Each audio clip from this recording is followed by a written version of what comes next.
Welcome to The Author Show, where we feature new authors and books, from fiction to self-help and everything in between. You'll find it all at theauthorshow.com. That's theauthorshow.com. And now let the show begin. Hello and welcome back to the show. This is your host, Don McCauley. Today we're welcoming program author Shelby Wagner, and she is the author of Learning to Dance in the Rain 2, Surviving Grief, Internet Dating, and Romance Scams. Shelby, how are you? I'm fine, thank you, Don, and thank you for this opportunity to talk with you on radio. Well, tell us a little bit about yourself, please. I'm a retired elementary music teacher, 78-year-old grandma, but not typical. After losing my husband 4 years ago and transitioning through my grief, I was scammed on the internet dating site and wanted to help others so that they can not lose money and go through the loss of self-respect and self-esteem that I did. So tell us about your book. My book is in 4 parts, actually, and the last half of it is about internet dating, surviving tips, and especially avoiding scams. I offer templates and 38 red flags to help a person decide, oh yeah, this is a scammer, and I'm going to block them and go on with more important and more interesting people. I start by telling the story of my husband's last 4 days alive, and I offer help for seniors to reassess their options for a high-quality, fulfilling lifestyle. So who did you write your book for specifically? Who's your target audience? Specifically, those over 50 who are interested in a life change, finding a new partner, trying out internet dating. And also, I have grieving tips for other new widows, because that was like being catapulted into the unknown. I'd been married for 50 years, and all of a sudden, I wasn't. It was quite a change. So men and women who are interested in internet dating should definitely read my book before going on the internet for a successful experience. Now, could you say there's any type of central message or perhaps underlying theme that you would say runs throughout your book? It's about self-improvement, about redeveloping yourself and your self-confidence, and preparing yourself to survive internet dating, to be successful at it and thrive, which I have done. I went on from the scamming event and finally found someone that I'm in a relationship with now. I didn't like being alone, living alone. I had never lived alone. And so it was natural for me to want to find somebody new to share my life with. So if you had to choose, what would you say is the single most important idea you're sharing in your book that's really going to add value to the reader's life?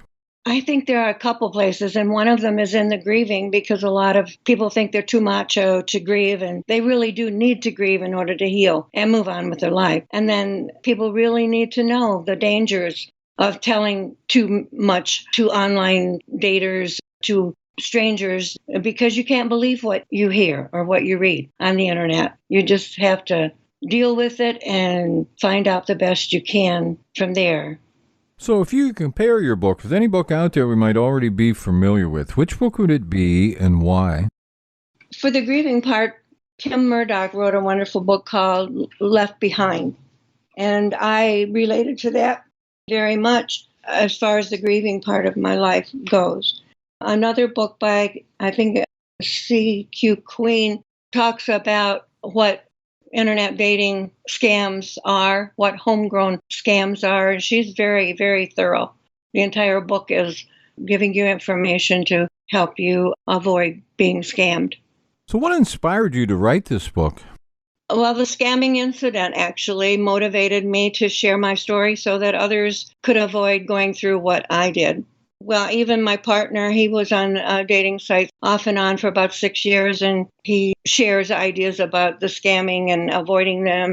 So why did you decide to start internet dating, and what was that experience like? After 50 years of marriage, as I said, and getting through my grief, I got tired of being sad all the time. And I was lonely. Even though I lived with my daughter and her husband for a short time, I had left my friends in Tennessee. And I went to church, but those people were friendly on Sunday, but I had no one to go to the mall with or to have dinner with. So I wanted to find a friend. My kids were very much against it, but I went anyway. it was a good experience, and I would recommend anybody wanting to find a partner to go try internet dating. I give a lot of suggestions in my book that will help them to survive and to avoid the bad parts of it. A lot of people are afraid to go on it because of the scammers, but I give them the 38 tips on spotting a scammer from the beginning, and so they can have a more enjoyable experience. How did you find out that some of these people were scammers? Well, the dating sites tell you right away, give you a couple clues of red flags, and I thought I was the darling of the internet when I first signed up because I got so many messages. But then later, very soon, I found out they were all scammers. The proof of the pudding is in the request for money. Once they've requested for something that costs you money, you know that they are scammers, and they also fall in love with you right away and are encouraging and all of this and that. And you soon learn to recognize the signs yourself. And I added to the 5 or 6 list top tips that the dating sites give very soon with other tips that helped me to recognize a scammer right away. Now, you claim that you can't fall in love with someone you haven't met. What do you mean by that?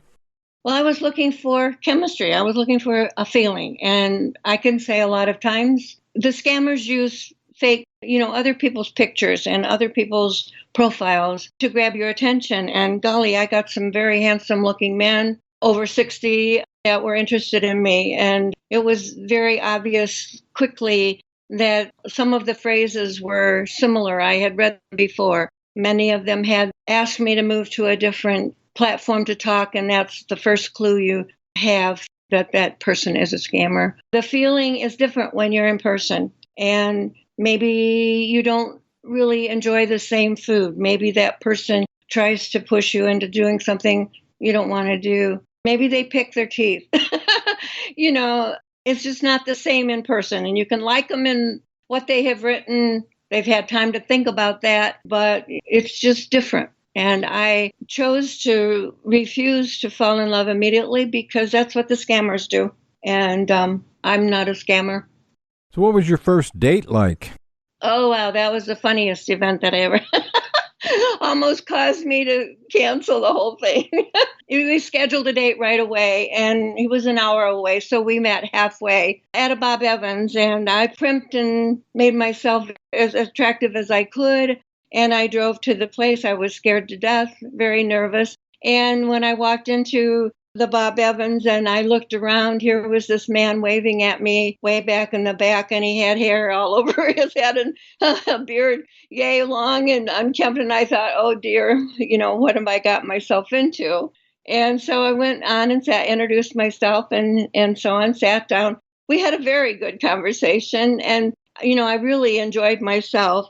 The problem was that he reminded me too much of my deceased husband. And on the way out, he wanted me to wait and walk out with him. And so I did. But he made the mistake of going for a kiss, which I diverted by turning my face so it was on my cheek. But then he grabbed my breast and oh my gosh, I just about jumped through the ceiling and got out of there as fast as I could and cried on the way home and thought, oh my gosh, what did I get myself into? But none of the others were that brave or bold. And so the rest of the experiences were